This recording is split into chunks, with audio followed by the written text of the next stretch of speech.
नमस्कार, सुस्वागतम दर्शकों जी। मैं बीएन फिर एक बार आप लोगों का दरबार। नॉर्थ वेस्टर्न यूनिवर्सिटी के एक रसायन शास्त्री सहित शोधकर्ताओं की एक अंतर्राष्ट्रीय टीम ने पता लगाया कि गहरे समुद्र तल पर मौजूद धात्विक खनिज ऑक्सीजन उत्पन्न करता है सतह से 13,000 फीट नीचे।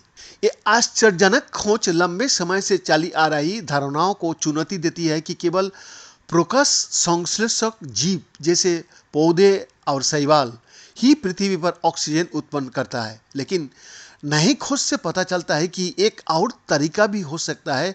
ऐसा प्रतीत होता है कि ऑक्सीजन समुद्र तल पर भी उत्पन्न की जा सकती है, जहां कोई प्रकाश प्रवेश नहीं कर सकता, ताकि पूर्ण अंधकार में रहने वाली ऑक्सीजन श्वास यानी कि एरोबिक समुद्र जीवन का समर्थन किया जा सके।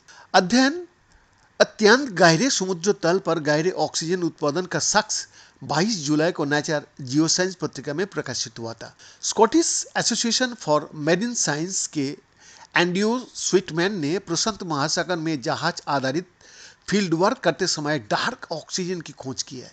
जी हाँ, नॉर्थ वेस्टर्न के फ्रांस गीगर ने इलेक्ट्रोकेमिस्ट्री प्रयोगों का नेतृत्व किया, जो संभवतः इस खोज की व्याख्या करता है।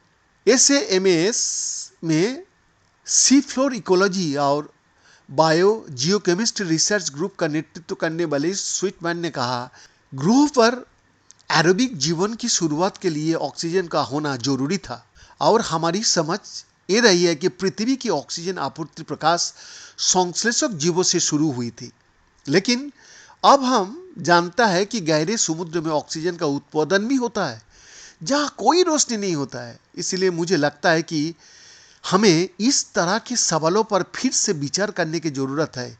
एरोबिक जीवन की शुरुआत कहां से हुई होगी? पॉलीमेटालिक नूडल्स समुद्र तल पर बनने वाले प्राकृतिक खनिज भंडार इस खोज के केंद्रों में है। विभिन्न खनिजों का मिश्रण नूडल्स का आकार छोटे कणों से लेकर औसत आलू के आकार का बीच कहीं भी हो सकता है। अध्ययन का सहलेखक गीगर ने कहा, इस ऑक्सीजन का उत्पादन करने वाली पॉलीमेटालिक नूडल्स में कोबाल्ट, निकेल, तांबा, लिथियम और मैंगनीज जैसी धातुओं होती है, जो सभी बैटरी में उपयोग किए जाने वाले महत्वपूर्ण तत्व है।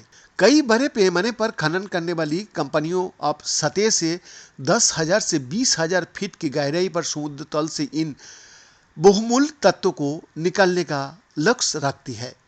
हमें इन सामग्रियों को खनन के तरीका पर पुनर्विचार करने की आवश्यकता है, ताकि हम गहरे समुद्र में रहने वाले जीवन के लिए ऑक्सीजन का स्रोत को खत्म ना करें। बीएन का एक्सक्लूसिव रिपोर्ट।